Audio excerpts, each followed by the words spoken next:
Hello everyone, exam warrior में आप सभी का स्वागत है। दोस्तों, आज की इस वीडियो में हम बिहार पुलिस से संबंधित खान सर के प्रैक्टिस सेट नंबर 2 के प्रश्नों को देखेंगे। इसके पहले की वीडियो में इसके एक सेट को कर चुके हैं।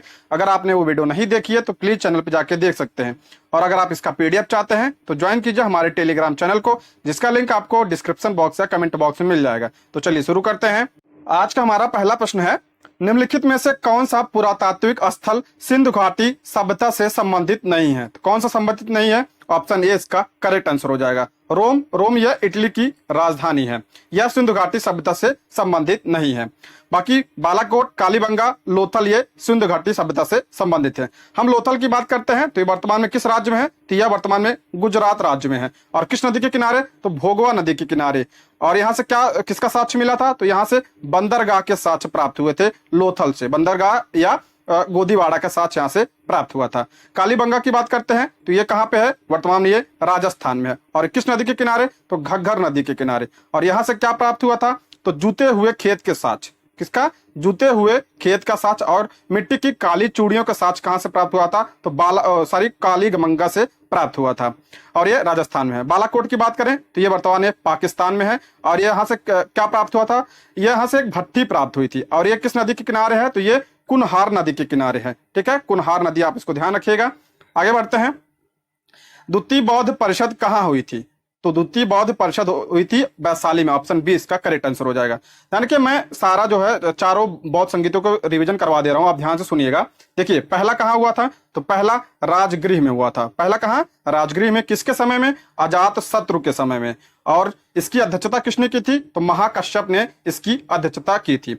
दूसरी कहाँ हुई थी? तो दूसरी वैशाली में हुई थी। और किसके समय में? तो कालाशोक के समय में। और इसकी अध्यक्षता किसने की थी? तो साबक मीर ने इसकी अध्यक्षता की थी। तीसरे बौद्ध संगीत की बात करते हैं तो ये कहाँ पे हुई थी? पाटलिपुत्र में हुई थी। और इस किसके समय में? अशोक के समय में। और इसकी अध्यक्षता किसने की थी? तो इसकी मोगल पुत्र तिस ने इसकी अध्यक्षता की थी। चौथी की बात करते हैं तो कहाँ पे हुआ था? कुंडलवन कश्मीर में हुआ था। किसके समय में? कनिष्क के समय में। और इसकी अध्यक्षता किसने की थी? तो वसुमित्र ने इसकी अध्यक्षता की थी। ध्यान रखिए, इसकी एक ट्रिक है, जैसे रवि प्रकाश। ध्यान रखिए, क्या है? रवि प्रकाश। अगर पूछा जाए कहां पे हुई थी, ये कहां पे हुई की ट्रिक है। राज से क्या हो गया? पहला कहां हुआ था? तो राजगृह में। विष क्या हो गया? वैशाली। दूसरी कहां हुई थी? वैशाली में हुई थी। और प्रा से क्या हो गया? पाटिलपुत्र। और का से क्या हो गया? कश्मीर। ये चौथी कहां हुई थी? कश्मीर कुंडलवन में। अब ये ट्रिक ध्यान रखिएगा। और अगर पूछा जाए किसके काल में हुई थी, इसकी भी एक ट्रिक है, ए के। आप इसको ध्यान रखिएगा, ए के। ऐसे क्या हो गया? पहली हुई थी अजात शत्रु के समय में, दूसरी कालाशोक के समय में, तीसरी अशोक के समय में, और चौथी किसके समय में? कनिष्क समय में। आप इसको ध्यान रख लीजिएगा। ठीक है, नेक्स्ट है, भारतीय राष्ट्रीय कांग्रेस के पहले कांग्रेस अध्यक्ष कौन थे? ध्यान रखिए, पूछ रहा है पहले कांग्रेस अध्यक्ष। पहले हम भारतीय राष्ट्रीय कांग्रेस की बात करते हैं। कांग्रेस की स्थापना कब हुई थी? तो 1885 में हुई थी। किसने किया था? A.O. ह्यूम ने इसकी स्थापना की थी। और पहले अध्यक्ष कौन थे? तो W.C. बनर्जी जो है इसके पहले अध्यक्ष थे। अब बात करते हैं प्रश्न की। तो पहले अंग्रेज पूछा है, तो पहले अंग्रेज कौन थे? ऑप्शन बी इसका करेक्ट आंसर हो जाएगा, जॉर्ज यूले। जॉर्ज यूले कब बने थे? ये 1888 के में जो कांग्रेस का अधिवेशन हुआ था इलाहाबाद में, इन्होंने इसकी अध्यक्षता की थी। कहां पे हुआ था? इलाहाबाद में, 1888 में। एक प्रश्न और बनता है कि प्रथम पारसी पूछा जाता है, प्रथम पारसी अध्यक्ष कौन थे? तो दादा भाई नौरोजी। और ये कब बने थे? 1886 के कलकत्ता अधिवेशन की इन्होंने अध्यक्षता की थी। और पूछा जाता है प्रथम मुस्लिम अध्यक्ष कौन थे? कांग्रेस के प्रथम मुस्लिम अध्यक्ष कौन थे? तो बदरुद्दीन तैयब जी। कौन? बदरुद्दीन तैयब जी। इन्होंने कब अध्यक्षता की थी? तो 1887 के मद्रास अधिवेशन की इन्होंने अध्यक्षता की थी। आप इन चारों को ध्यान रखिएगा, ये बहुत ही इंपॉर्टेंट है, इससे प्रश्न बनता है। अगला प्रश्न है, स्वतंत्रता प्राप्ति से पूर्व भारत में आए ब्रिटिश कमीशनों में से श्वेत कमीशन किसे कहा गया? श्वेत कमीशन किसे कहा जाता है? तो साइमन कमीशन को कहा जाता है। ऑप्शन ए इसका करेक्ट आंसर हो जाएगा। और इसे श्वेत कमीशन क्यों कहा जाता है? देखिए, इसमें 7 सदस्य, और 7 सदस्य जो थे ये अंग्रेज थे, इसमें कोई भारतीय सदस्य शामिल नहीं था, इसलिए इसे श्वेत कमीशन कहा जाता है। और इसका गठन कब हुआ था? तो इसका गठन हुआ था 8 नवंबर 1927 को इसका गठन हुआ था। और एक कब भारत कब आया था? तो ये 1928 में भारत आया था। आप इसको ध्यान रखिएगा। अगला प्रश्न है, ब्रिटिश भारत के किस गवर्नर जनरल ने स्थानीय सरकार की स्थापना के लिए पहल की थी? तो किसने की थी पूछ रहा है? स्थानीय सरकार। तो स्थानीय स्वशासन का जनक किसे माना जाता है? रिपन को माना जाता है। ऑप्शन सी इसका करेक्ट आंसर हो जाएगा। रिपन के कार्यकाल की बात करते हैं तो 1880 से लेकर 1884 तक ये भारत के गवर्नर या वायसराय थे। ठीक है, ऑप्शन सी इसका करेक्ट आंसर हो जाएगा। और एक प्रश्न और बनता है कि वर्नाकुलर प्रेस एक्ट को रद्द किसने किया था? वर्नाकुलर प्रेस एक्ट को रद्द किसने किया था, यानी समाप्त किसने किया था? तो 1882 में किसने किया था? लॉर्ड रिपन ने। और ये जो प्रेस एक्ट है इसे लागू किसने किया था? तो इसे लागू लिटन ने किया था। आप इसको ध्यान रखिएगा, लागू लिटन ने किया था। और समाप्त किसने किया था? तो समाप्त रिपन ने किया था। और ये जो स्थानीय स्वशासन है इसकी शुरुआत, जिसकी संवैधानिक बुनियाद स्वतंत्रता के बाद 73वें संविधान संशोधन और 74वें संविधान संशोधन 1992 से रखी गई थी। ठीक है, जैसे जो ग्राम पंचायत और नगर पंचायत के नाम से जानी जाती है। अगला है, रविन्द्रनाथ टैगोर ने निम्नलिखित में से किस देश का राष्ट्रीय गान लिखा है? तो किस देश का लिखा है? इन्होंने भारत का भी लिखा है, साथ में बांग्लादेश का भी लिखा है। ऑप्शन डी इसका करेक्ट आंसर हो जाएगा। रविन्द्रनाथ टैगोर ने बांग्लादेश का राष्ट्रीय गान लिखा है। बांग्लादेश का राष्ट्रीय गान अमार सोनार बांग्ला है। क्या नाम है? अमार सोनार बांग्ला, जिसे 1905 में बंगाल के पहले विभाजन के समय लिखा गया। बंगाल का विभाजन कब हुआ था? तो 1905 में हुआ था। किसके समय में? तो लॉर्ड कर्जन के समय में हुआ था। और 1971 के बाद बांग्लादेश के विभाजन के दौरान इसे बतौर राष्ट्रीय गान स्वीकार किया गया। कब स्वीकार किया गया? बांग्लादेश कब बना था? तो बांग्लादेश जो है 1971 में बना था। ठीक है, पहले पाकिस्तान का भाग था, 1971 में आजाद हुआ था, तो उसी समय इसे राष्ट्रगान बना दिया गया था। ठीक है, नेक्स्ट है, विलियम बेंटिक द्वारा निम्न में से किस सुधारक उपाय को लागू नहीं किया गया था? पूछ रहा विलियम बेंटिक द्वारा किसको लागू नहीं किया गया था? विलियम बेंटिक की बात करते हैं पहले हम। ये भारत का प्रथम गवर्नर जनरल था। पूछा जाता है भारत का प्रथम गवर्नर जनरल कौन था? तो लॉर्ड विलियम बेंटिक था। और अब देख लेते हैं ऑप्शन, दास्ता का अंत। दास्ता का अंत इसने नहीं किया था, यही सही हो जाएगा। ऑप्शन ए इसका करेक्ट आंसर हो जाएगा। दास्ता का अंत किसने किया था? तो एलन बरो ने किया था। कौन किया था? एलन बरो के समय में, भारत में ब्रिटिश शासन के समय 1843 में इस प्रथा को बंद करने के लिए एक अधिनियम पारित किया गया था। 1843 के एक्ट के तहत इसे जो है समाप्त किया गया था, दास्ता को। और ये किसके समय में दास्ता? तो एलन बरो के समय में। हम ठगी प्रथा की बात करते हैं। ये तीनों जो है किसके समय में हुई थी? तो ये लॉर्ड विलियम बेंटिक के समय में। ठगी प्रथा का अंत 1830 में किसने? लॉर्ड विलियम बेंटिक ने। किसकी सहायता से? तो कर्नल स्लीमैन की सहायता से। और सती प्रथा का अंत बहुत पूछा जाता है, 1829 में किसने किया था? लॉर्ड विलियम बेंटिक ने। किसकी सहायता से? राजा राम मोहन राय के प्रयासों से। ठीक है, आप इसको ध्यान रखिए, बहुत इंपॉर्टेंट है। दोस्तों, यदि आपको वीडियो पसंद आती है तो वीडियो को लाइक, शेयर और चैनल को सब्सक्राइब जरूर करें। और अगर आपको किसी प्रश्न में डाउट हो तो वो जो है आप कमेंट बॉक्स में पिन कर दीजिए, मैं उसका उत्तर वहीं पे दे दूंगा। आगे बढ़ते हैं। इनमें से कौन सा देश द्वितीय विश्व युद्ध के दौरान धुरी राष्ट्र का सदस्य नहीं था? देखिए, द्वितीय विश्व युद्ध कब हुआ था? तो 1939 से 1945 तक द्वितीय विश्व युद्ध चला था। इसमें दो गुट थे, एक धुरी राष्ट्र था, एक मित्र राष्ट्र था। इसमें पूछ रहा है धुरी राष्ट्र में कौन शामिल नहीं था? तो चीन नहीं शामिल था धुरी राष्ट्र में, ये मित्र राष्ट्र में शामिल था। मित्र राष्ट्र में कौन कौन शामिल थे? अमेरिका, ब्रिटेन, फ्रांस, ये मित्र राष्ट्र में शामिल थे। और धुरी राष्ट्र में जापान, जर्मनी, इटली शामिल थे। और इसी द्वितीय विश्व युद्ध के दौरान ही अमेरिका ने जापान पर क्या किया था? परमाणु हमला किया था। कब किया था? हिरोशिमा पे 6 अगस्त 1945 को किया था। और कौन सा बम गिराया था? लिटिल बॉय गिराया था। और नागासाकी पे कब किया था? तो 9 अगस्त 1945 को। और कौन सा बम? फैटमैन। ये बम का नाम भी पूछ लिया जाता है, आप इसको ध्यान रखिएगा। अगला प्रश्न है, शिकागो में 1893 में विश्व धर्म संसद में किसने भाग लिया था? तो इसका राइट आंसर हो जाएगा ऑप्शन बी, स्वामी विवेकानंद ने शिकागो के 1893 विश्व धर्म संसद में भाग लिया था। स्वामी विवेकानंद की बात करते हैं, पूछा जाता है इनके बचपन का क्या नाम था? तो नरेंद्र नाथ दत्त था इनके बचपन का। और इनके गुरु का क्या नाम था? तो रामकृष्ण परमहंस। रामकृष्ण परमहंस इनके गुरु थे। और इन्होंने 1897 में, ध्यान रखिए, 1897 में रामकृष्ण परमहंस मिशन की स्थापना की थी। कहां पे? कलकत्ता में की थी। राजा राम मोहन राय की बात करते हैं, इन्होंने आर्य समाज की स्थापना की थी 1828 ईस्वी में। और स्वामी दयानंद सरस्वती, इन्होंने 1875 में आर्य समाज का नारा दिया था और वेदों की ओर लौटो का नारा भी दिया था स्वामी दयानंद सरस्वती ने। अगला प्रश्न है, डैश को संविधान सभा का उपाध्यक्ष चुना गया? पहले बताइए, संविधान सभा का गठन किसके अनुसार हुआ था? तो संविधान सभा का गठन 1946 में जो कैबिनेट मिशन आया था उसके तहत इसका गठन हुआ था। और इसके अध्यक्ष कौन थे? इसके अध्यक्ष देखिए, 3 प्रश्न बनता है इसमें। एक पूछा जाता है अस्थायी अध्यक्ष। ठीक है, अस्थायी अध्यक्ष कौन थे? तो सच्चिदानंद सिन्हा जो है अस्थायी अध्यक्ष थे। और हम दूसरे बात करते हैं अस्थाई अध्यक्ष की। तो अस्थाई अध्यक्ष कौन था? तो डॉक्टर राजेंद्र प्रसाद अस्थाई अध्यक्ष थे। और इसका पूछा है उपाध्यक्ष कौन थे? उपाध्यक्ष किसे चुना गया था? तो इसका राइट आंसर हो जाएगा ऑप्शन डी, एच.सी. मुखर्जी को उपाध्यक्ष चुना गया था। आप इसको ध्यान रखिएगा।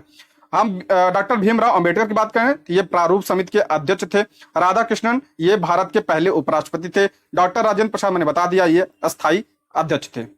अगला प्रश्न है, डैश को भारत के संविधान का वास्तुकार माना जाता है, यानी भारत के संविधान का निर्माता किसे माना जाता है? तो ऑप्शन सी इसका करेक्ट आंसर हो जाएगा डॉक्टर भीमराव अंबेडकर। डॉक्टर भीमराव अंबेडकर को भारत संविधान का निर्माता कहा जाता है।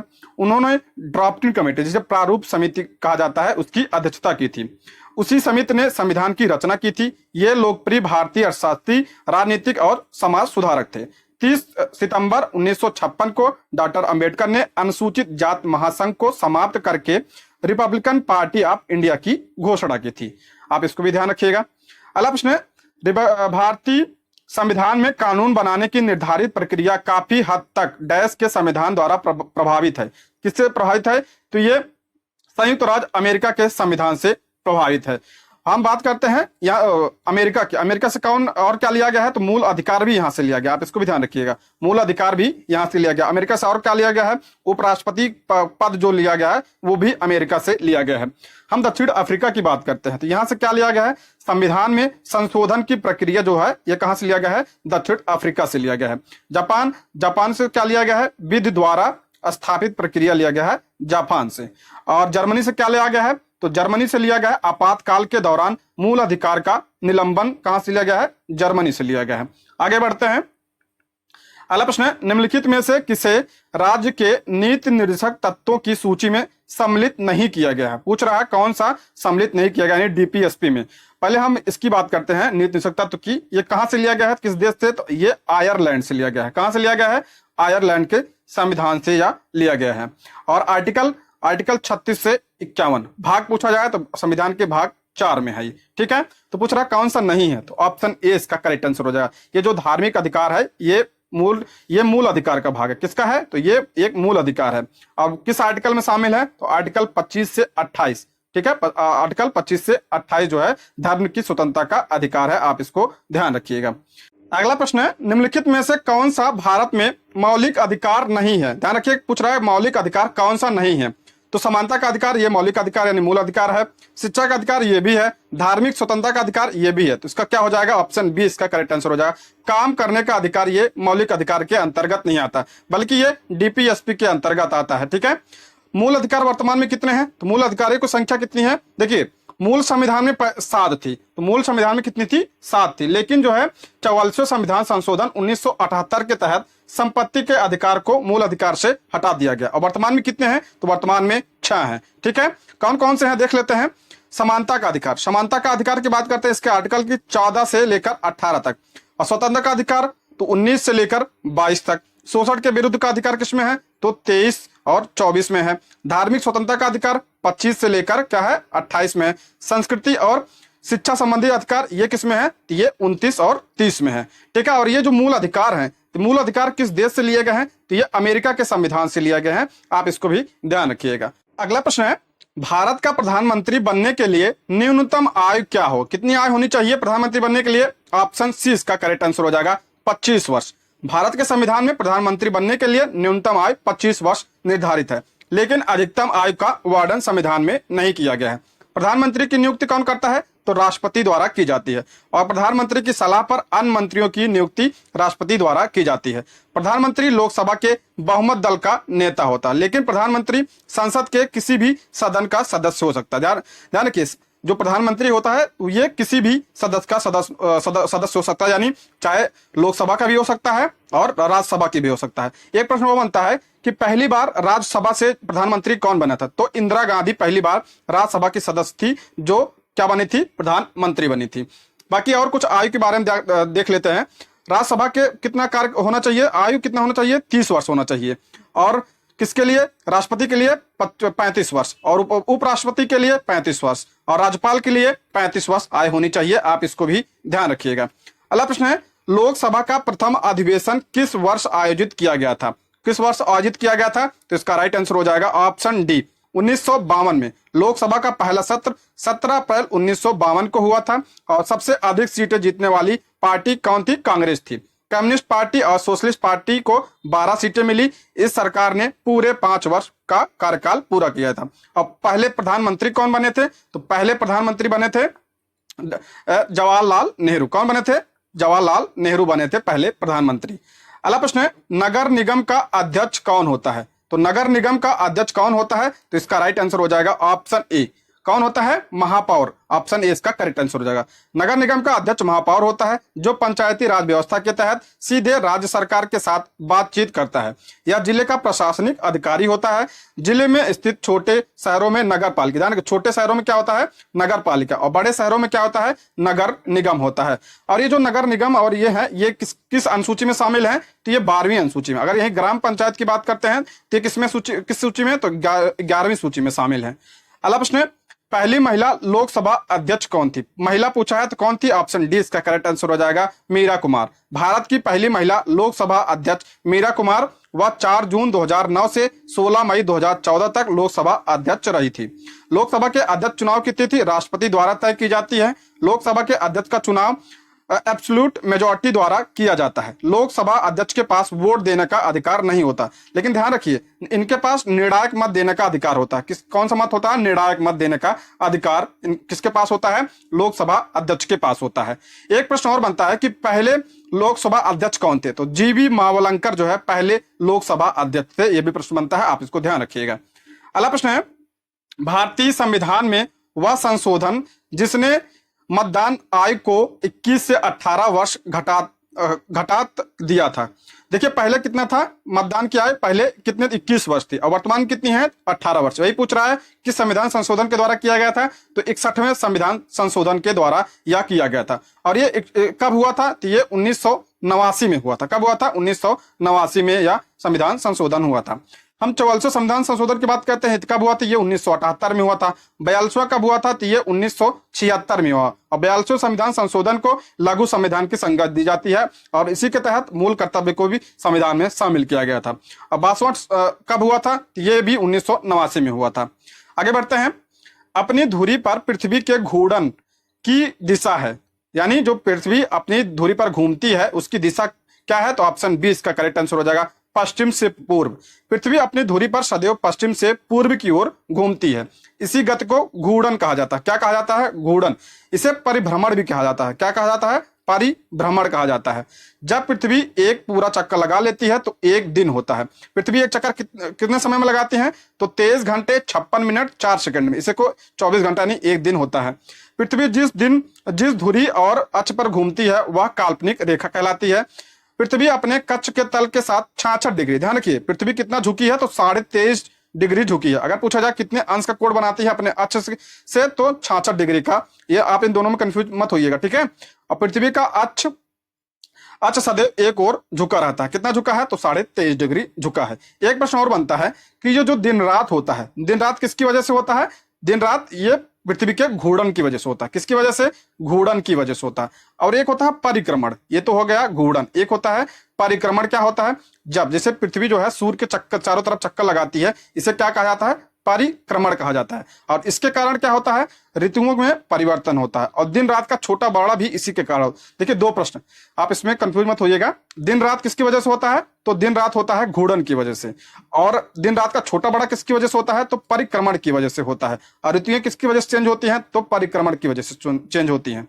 आगे बढ़ते हैं, प्योंगयांग किस देश की राजधानी है? तो किस देश की राजधानी है? ये ऑप्शन हो जाएगा ऑप्शन डी, उत्तर कोरिया की यह राजधानी है। बात कर रहे हैं मंगोलिया की राजधानी क्या है? उलान बाटोर मंगोलिया की राजधानी है। मालदीव की राजधानी क्या है? तो मालदीव की राजधानी है माले। क्या है? माले। मलेशिया की राजधानी क्या है? तो कुआलालंपुर जो है मलेशिया की राजधानी है। आगे बढ़ते हैं, वायुमंडल की ओजोन परत निम्न में से मुख्यतः किसके द्वारा नष्ट हो रही है? तो किसके द्वारा नष्ट हो रही है? तो इसका राइट आंसर हो जाएगा क्लोरोफ्लोरोकार्बन, यानी CFC के द्वारा यह नष्ट हो रही है। कौन सी परत? ओजोन परत। ओजोन परत किसमें पाई जाती है? किस मंडल में? तो ये समताप मंडल में पाई जाती है। समताप मंडल में ओजोन परत पाई जाती है। और ओजोन परत सूर्य के उच्च आवृत्ति के पराबैंगनी प्रकाश को 93 से 99% मात्रा अवशोषित कर लेती है, जो जीवन के लिए हानिकारक है। ठीक है, आगे बढ़ते हैं। भारत की मुख्य भूमि का दक्षिणतम अक्षांश क्या है? अक्षांश पूछ रहा है तो इसका क्या हो जाएगा? ऑप्शन क्या, डी इसका करेक्ट आंसर हो जाएगा। 8 अंश 4 मिनट अक्षांश। देखिए भारत की मुख्य भूमि का 8 अंश, मुख्य भूमि है, मुख्य भूमि पूछा है यानी कन्याकुमारी से पूछा है। 8 अंश 4 से लेकर 37 डिग्री 6 मिनट उत्तरी अक्षांश इसका विस्तार है। और यहीं देशांतर की बात कर देते हैं तो 68 अंश 7 मिनट से 97 अंश 25 पूर्वी देशांतर के बीच क्या है? भारत स्थित है। देखिए यह है, यहाँ से 8 अंश शुरू होता है और कहां तक जाता है? तो ये 37 तक जाता है। और ये 68 7 से शुरू होता है तो 97 25 तक ये पूर्वी देशांतर है। एक प्रश्न और बनता है, उत्तरी बिंदु कौन सा है? उत्तरी बिंदु है इंदिरा कौल। और ये पूछा जाता है मुख्य भूमि का दक्षिणतम बिंदु क्या है? कन्याकुमारी। अगर पूछा जाए दक्षिणतम बिंदु कौन सा है तो इंदिरा पॉइंट। ये कहां पे है? अंडमान निकोबार में। और यहाँ इधर कौन सा है? पश्चिमी कौन सा है? सरक्रिक। और पूर्वी कौन सा है? तो पूर्वी है किबुथु। अगर देखिए ये तो पूछा है मुख्य भूमि से, अगर वैसे पूछा जाए भारत का विस्तार तो भारत का विस्तार मतलब अंडमान निकोबार को भी शामिल किया जाए तो 6 अंश 45 मिनट होगा। ठीक है, 6 अंश 45 मिनट अक्षांश होगा। अगला प्रश्न है, भारतीय हिमालय क्षेत्र की सबसे ऊंची चोटी कौन सी है? भारतीय हिमालय क्षेत्र की सबसे ऊंची चोटी कौन सी है? ऑप्शन ए इसका करेक्ट आंसर हो जाएगा, कंचनजंगा। कंचनजंगा ये विश्व की तीसरी सबसे ऊंची चोटी है। और ये किस राज्य में है? तो यह सिक्किम राज्य में है। और इसकी ऊंचाई कितनी है? 8,586 मीटर इसकी ऊंचाई है। और विश्व की सबसे ऊंची चोटी कौन सी है? तो एवरेस्ट है। ठीक है, आगे बढ़ते हैं। गोदावरी नदी का उद्गम स्थल किस राज्य में है? तो गोदावरी नदी का उद्गम स्थल किस राज्य में है? ऑप्शन सी इसका करेक्ट आंसर हो जाएगा, महाराष्ट्र। महाराष्ट्र के नासिक से निकलती है। ये किस पहाड़ी से? त्रियंबकेश्वर पहाड़ी से यह निकलती है। आप इसको भी ध्यान रखिएगा, त्रियंबकेश्वर से निकलती है। इसकी लंबाई कितनी है? तो 1465 किलोमीटर इसकी लंबाई है। और यह भारत की दूसरी सबसे बड़ी नदी है। कौन सी है? भारत की दूसरी सबसे बड़ी नदी है गोदावरी। और इसके सहायक नदियों की बात करें तो पैनगंगा, इंद्रावती, सबरी, मंजुलाबेन, गंगा एवं वर्धा गोदावरी की प्रमुख सहायक नदियां हैं। इसे दक्षिण गंगोत्री के नाम से जाना जाता है और यह बंगाल की खाड़ी में गिरती है। ये अगर पूछा जाए दक्षिण भारत की यानी प्रायद्वीपीय भारत की सबसे लंबी नदी कौन सी है? तो गोदावरी होगी। ठीक है, आप इसको भी ध्यान रखिएगा। अगला प्रश्न है, कृष्णा नदी जल विवाद से संबंधित राज्य है। कृष्णा नदी जल विवाद किस राज्य से संबंधित है? इसका राइट आंसर हो जाएगा ऑप्शन सी, महाराष्ट्र, आंध्र प्रदेश और कर्नाटक से यह संबंधित है। सिंचाई के लिए पानी की मात्रा को लेकर इसमें विवाद है। ये जो कृष्णा नदी है कहां से निकलती है? तो ये महाबलेश्वर पहाड़ी से निकलती है। किस पहाड़ी से? महाबलेश्वर पहाड़ी से यह निकलती है। इसकी लंबाई कितनी है? तो 1400 किलोमीटर इसकी लंबाई है। आप इसको भी ध्यान रखिएगा। आगे बढ़ते हैं। कारक जो जलवायु को प्रभावित नहीं करता है। जलवायु को कौन प्रभावित नहीं करता? अक्षांश प्रभावित करता, सही है। समुद्र से दूरी, सही है। पृथ्वी की परिक्रमण गति, ये भी सही है। तो परिभ्रमण गति नहीं है, परिभ्रमण नहीं होगा यानी घूर्णन। घूर्णन जलवायु को प्रभावित नहीं करती है। घूर्णन से क्या होता है? दिन रात होता है।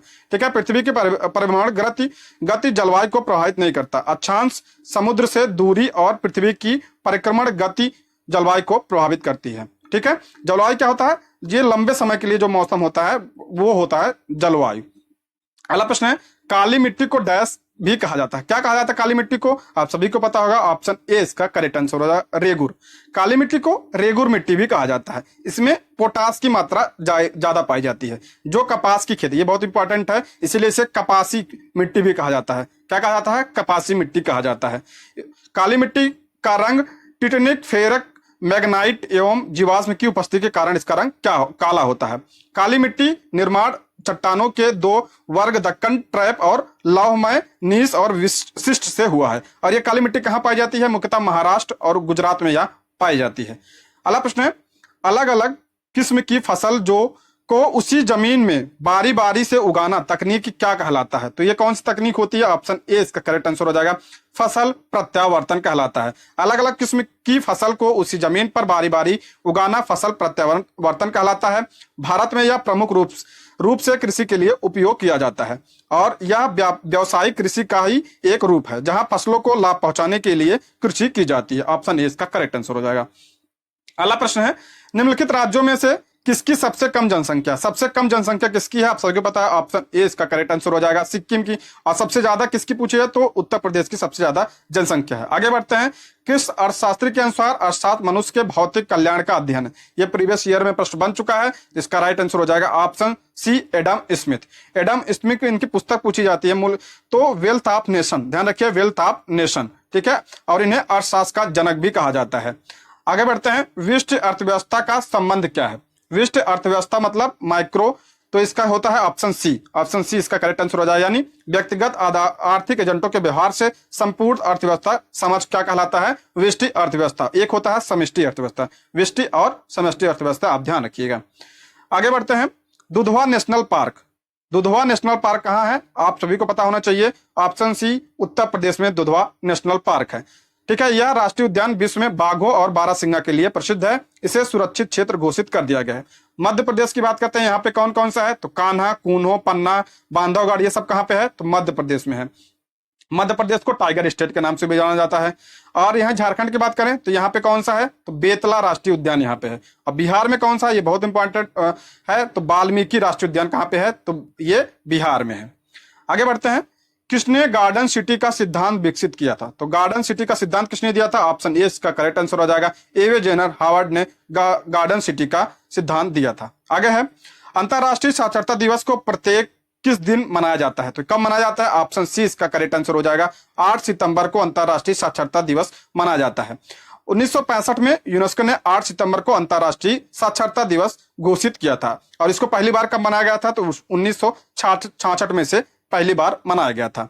आगे बढ़ते हैं, नेक्स्ट है, जो इंपॉर्टेंट है उसको वही मैं पढ़ रहा हूं, बाकी मैं तो सब बता ही दे रहा हूं, ठीक है।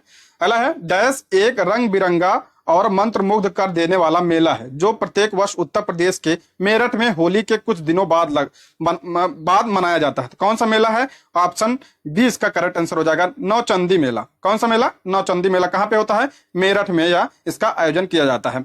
और ये जो सिकरी मेला है ये गाजियाबाद में आयोजित किया जाता है। कहाँ पे? गाजियाबाद में। गंगा मेला, देखिए एक गंगा सागर है, गंगा मेला कानपुर में आयोजित किया जाता है। गंगा सागर कहाँ पे? ये पश्चिम बंगाल में आयोजित किया जाता है। कुंभ मेला ये हरिद्वार और कहाँ पे? इलाहाबाद में किया जाता है।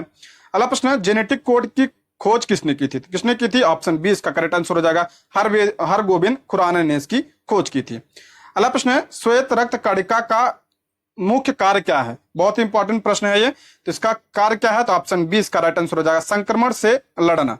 रक्त कणिकाओं में कणिकाएं पाई जाती हैं, जैसे कि लाल रक्त कणिकाएं, श्वेत रक्त कणिकाएं, प्लेटलेट्स आदि 3 पाई जाती हैं, जिसमें श्वेत रक्त कणिका का काम क्या होता है? संक्रमण से लड़ना इसका काम होता है।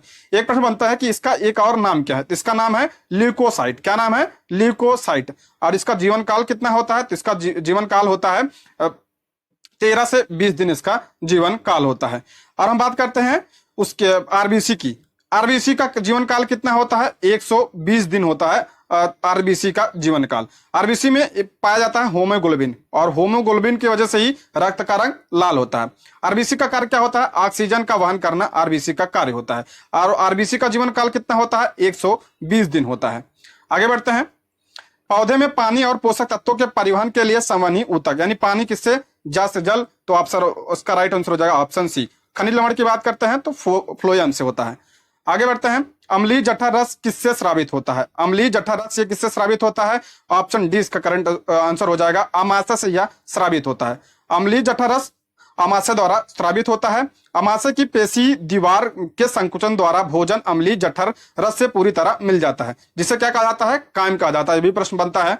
कुछ नवजातों के जठर रस में रेनिन नामक प्रोटीन अपघटनी एंजाइम होता है। रेनिन का काम क्या होता है? दूध का पचाने का काम करता है रेनिन। और दूध में कौन सा प्रोटीन पाया जाता है? तो केसिन नामक प्रोटीन पाया जाता है दूध में, आप इसको भी ध्यान रखिएगा। अगला प्रश्न है, श्वेत रक्त कणिका का मुख्य कार्य क्या है? वही प्रश्न आ गया, किसका कार्य क्या है? तो ऑप्शन बी इसका करेक्ट आंसर हो जाएगा, संक्रमण से लड़ना और ऑक्सीजन का संवहन आरबीसी।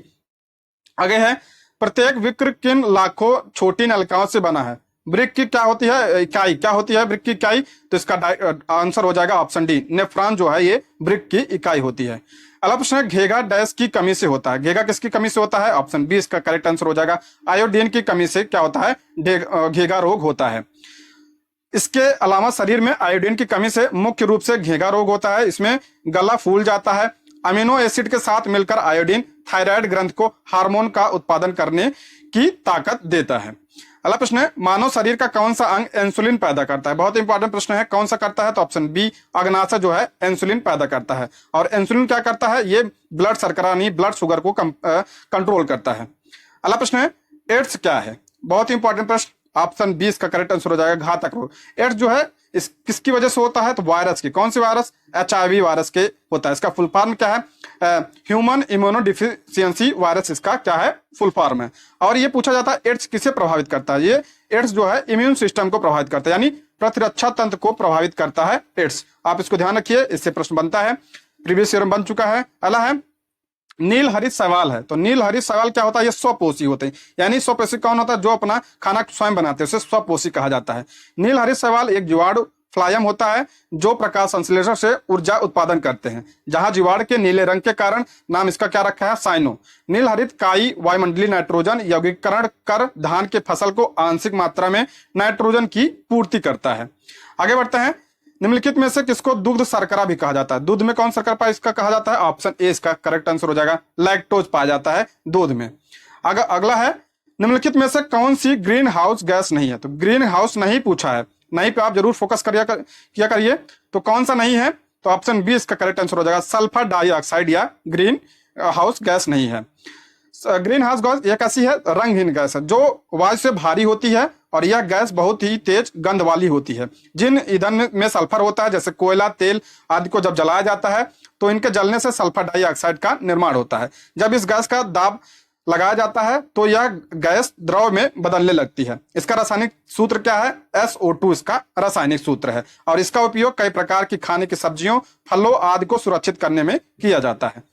अगला प्रश्न है, निम्न में से कौन सी सदिश मात्रा है? तो सदिश राशि कौन सी है? ऑप्शन ए इसका करेक्ट आंसर हो जाएगा, प्रतिबल जो है ये सदिश राशि। वह मात्रा जिसके पास दिशा तथा परिमाप दोनों होते हैं वो क्या कहलाते हैं? सदिश राशि कहलाते हैं। प्रतिबल क्या है? सदिश राशि है।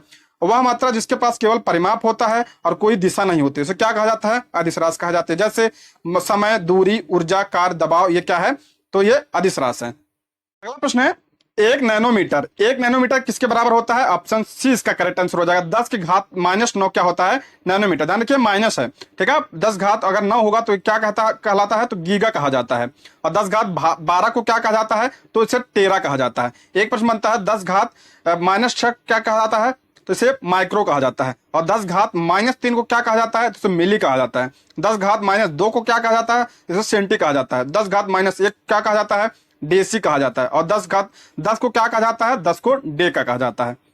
आगे बढ़ते हैं, जब एक बस अचानक चलना शुरू करती है तो बस के अंदर बैठे यात्रियों को पीछे की तरफ धक्का लगता है। यह उदाहरण न्यूटन के किस नियम को दर्शाता है? तो पहले नियम को दर्शाता है जिसे क्या कहा जाता है? जड़त्व का नियम कहा जाता है। ऑप्शन ए इसका करेक्ट आंसर हो जाएगा। दोस्तों आप इसका PDF टेलीग्राम से डाउनलोड कर लीजिएगा, एक बार खुद से इसको सॉल्व कर लीजिएगा सारा। अगला है, आकाश में उड़ते पक्षी होते हैं। आकाश में उड़ते पक्षी में होती है, क्या होती है? कौन सी ऊर्जा पूछा? कौन सी? ऑप्शन डी गतिज ऊर्जा और स्थितिज ऊर्जा दोनों होती है। आकाश में उड़ते हुए पक्षी के पास ऊंचाई है जिस वजह से उसमें स्थितिज ऊर्जा होगी, तथा क्योंकि वह उड़ रहा है यानी कि उसमें गति है तो उसमें क्या होगी? गतिज ऊर्जा। दोनों ऊर्जा इसमें होती है। अगला प्रश्न है, प्रकाश संश्लेषण में पौधे कौन सी गैस का अवशोषण करते हैं, यानी कौन सा अवशोषण कर लेते हैं? ऑप्शन ए इसका करेक्ट आंसर हो जाएगा, कार्बन डाइऑक्साइड का अवशोषण करते हैं। छोड़ते क्या है? तो ऑक्सीजन छोड़ते हैं। अगला प्रश्न है, ध्वनि सबसे तेज संचरण करती है। ध्वनि यानी ध्वनि का वेग सबसे ज्यादा कहां किसमें होता है? तो ठोस में होता है। ऑप्शन क्या होगा? ऑप्शन ए इसका करेक्ट आंसर होगा। ठोस में क्यों होता है? क्योंकि जो ठोस के अणु होते हैं वो पास होते हैं, सबसे पास होते हैं, तो इसी वजह से क्या होता है? ध्वनि का वेग सर्वाधिक होता है। आप पूछा सबसे कम किसमें होता है? तो गैस में। गैस में क्यों होता है? क्योंकि इसके जो है अणु होते हैं वो बहुत दूर होते हैं। अगला प्रश्न है, एक सौर जल हीटर से गर्म जल प्राप्त नहीं हो सकता। कब नहीं प्राप्त हो सकता? जब सूर्य की रोशनी यानी बादल जब छाए रहेंगे। ऑप्शन क्या होगा? 20 का करेक्ट आंसर हो जाएगा।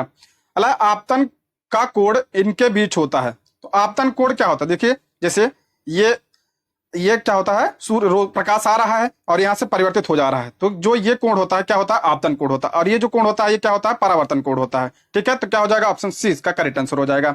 सतह पर अभिलंब तथा आपतित किरण, ये क्या होती है? आपतित किरण होती है। इसके बीच में क्या जो बनता है उसे क्या कहते हैं? आपतन कोण कहते हैं। और ये क्या होता है? कौन सी किरण होती है? तो ये परावर्तित किरण होती है। अगला प्रश्न है, अगला है 57, MCB जो होती है घरों में लगती है, जो लघु पत्थन के मामले में विद्युत की पूर्ति को काट देता है, काम करता है, किस पे काम करता है? ऑप्शन ए इसका करेक्ट आंसर हो जाएगा, धारा के चुंबकीय प्रभाव पर यह काम करता है। ऑप्शन ए इसका सही जवाब हो जाएगा।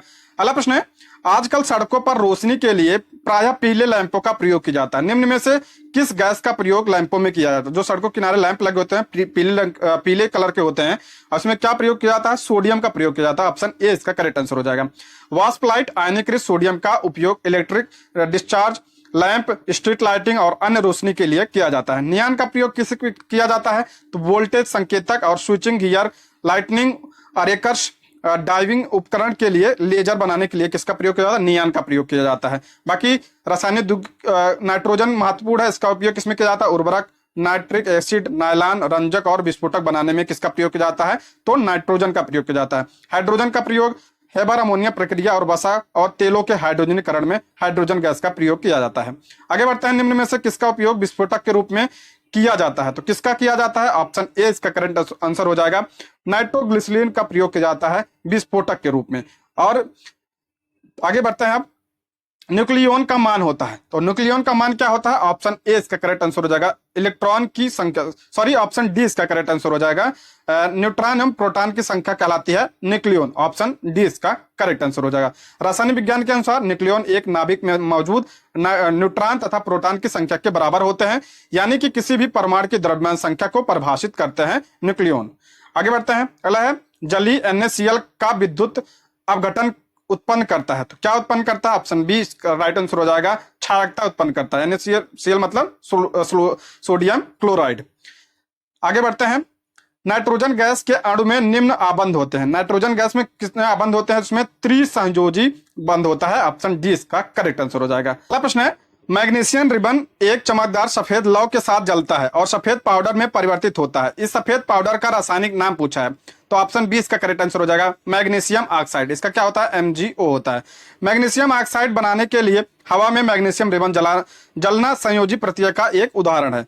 जब मैग्नीशियम धातु जलता है, यह हवा में पाए जाने वाले ऑक्सीजन के साथ मैग्नीशियम ऑक्साइड बनाता है। इस यौगिक को बनाने के लिए ऑक्सीजन और मैग्नीशियम एक रासायनिक प्रतिक्रिया से आयोजित होते हैं। जलने के बाद यह मैग्नीशियम ऑक्साइड का एक सफेद पाउडर बनता है। आगे बढ़ते हैं, अगला प्रश्न है, ऑक्सीजन के लिए कौन सा प्रक्रम सही है? कह रहा है हाइड्रोजन का जुड़ना सही है, इलेक्ट्रॉन का जुड़ना सही है, ऑक्सीजन की संख्या में कमी, विद्युत धनी का तत्व सही है। देखिए इसमें ऑप्शन डी दिया है।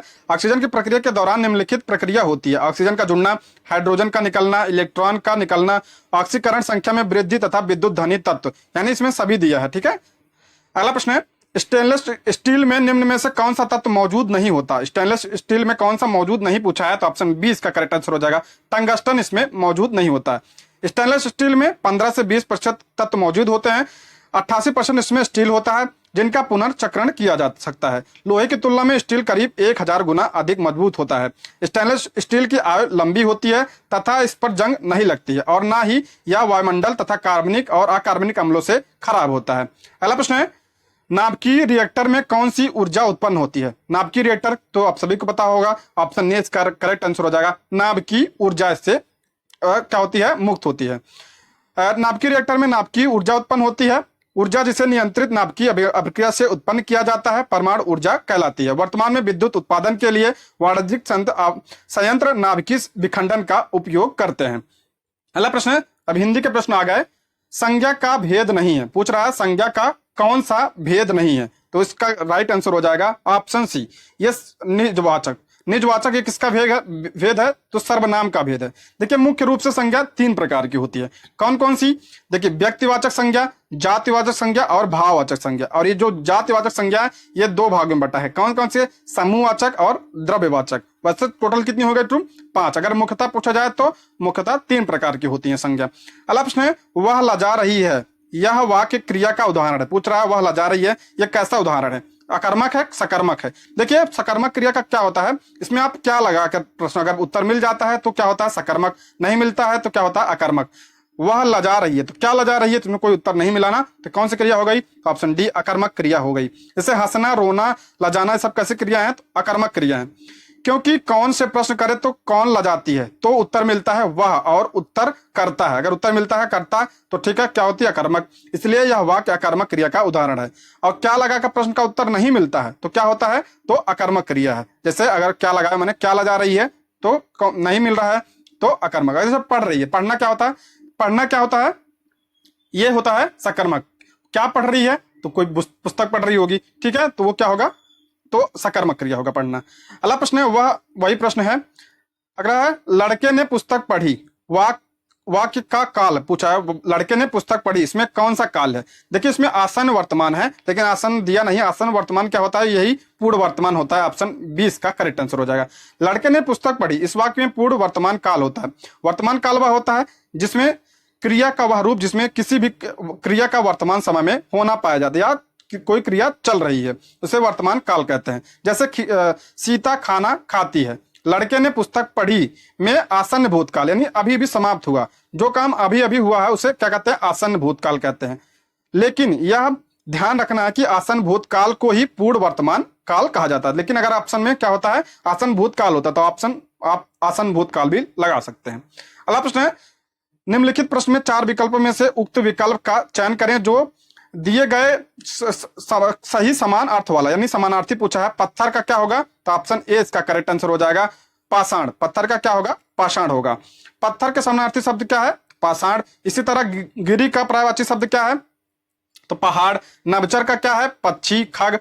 और निर्भय का क्या है, भय मुक्त और निडर। अगला प्रश्न है, हिंदी भाषा के शब्द भंडार का मूल स्रोत क्या है, यानी हिंदी भाषा जो है ये कहां से लिया गया है, तो ये संस्कृत से। ऑप्शन ए इसका करेक्ट आंसर हो जाएगा। हिंदी भाषा की जननी क्या कौन सी है, तो संस्कृति है। संस्कृत से क्या बना है, पाली बना है, उसके बाद प्राकृतिक, उसके बाद अपभ्रंश, उसके बाद हिंदी का निर्माण हुआ है। आप इसको ध्यान रखिएगा। अगला प्रश्न है, उल्टी गंगा बहाना मुहावरे का अर्थ क्या है। उल्टी गंगा बहाना, बहाना का इसका क्या होगा, ऑप्शन सी प्रतिकूल कार्य करना। ऑप्शन सी इसका करेक्ट आंसर हो जाएगा। अगला प्रश्न है, वैदिक काल में वर्ण व्यवस्था किसने प्रतिपादित किया था, किसने। ऑप्शन बी इसका करेक्ट आंसर हो जाएगा, मनु ने। एक प्रश्न आता है कि वर्ण व्यवस्था का उल्लेख किस वेद में मिलता है, तो ऋग्वेद में मिलता है, ठीक है। और सिंधु सभ्यता के बाद भारत में जिस सभ्यता का विकास हुआ उसे क्या कहा जाता है, वैदिक सभ्यता कहा जाता है। अगला, कृत व्याकरण के लेखक कौन है, कृत व्याकरण के लेखक है, ऑप्शन बी इसका करेक्ट आंसर हो जाएगा, हेमचंद्र। अगला है, पा व्यंजन का उच्चारण स्थान है, यानी पास का उच्चारण स्थान कहां से है, तो ऑप्शन ए इसका करेक्ट आंसर हो जाएगा, ओष्ठ। यानी जैसे पा फा बा, इसमें ओठ का प्रयोग होगा, ओष्ठ। कंठ की बात करें इसमें का वर्ग आता है, का खा गा घा, इसमें किसमें आता है, तो का वर्ग में आता है। आगे बढ़ते हैं, अब इंग्लिश के प्रश्न आ गए। इसमें कर रहा है 77 में, इसमें dash food that you cooked was very good, इसमें क्या भरा जाएगा, ऑप्शन बी द फूड होगा, ऑप्शन ए इसका करेक्ट आंसर हो जाएगा। अगला है, since the keys are with my mother I dash you money, इसमें क्या भरा जाएगा, इसका हो जाएगा option A can not lend, इसका हो जाएगा can not lend you money. अगला है 79 में भी भरना है, you must be content dash what you have, इसमें क्या भरा जाएगा, ऑप्शन डी करेक्ट आंसर हो जाएगा, विथ भरा जाएगा, कंटेंट के साथ विथ लगता है, ठीक है, ऑप्शन डी इसका करेक्ट आंसर हो जाएगा। सिनोनिम्स पूछा है, साई का सिनोनिम्स क्या होगा, इसका हो जाएगा ऑप्शन सी इसका करेक्ट आंसर हो जाएगा, काय।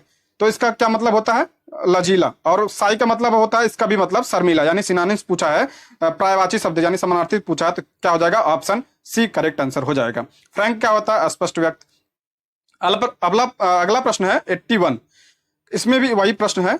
और 82 में आते हैं, 82 का पूछा है एंटोनिम्स यानी विलोम शब्द पूछा है, किसका, यूनिक का। यूनिक मतलब क्या होता है, कोई विशेष, तो कॉमन यानी अलग, तो इसका क्या होगा, कॉमन। ऑप्शन ए इसका करेक्ट आंसर हो जाएगा, यानी सामान।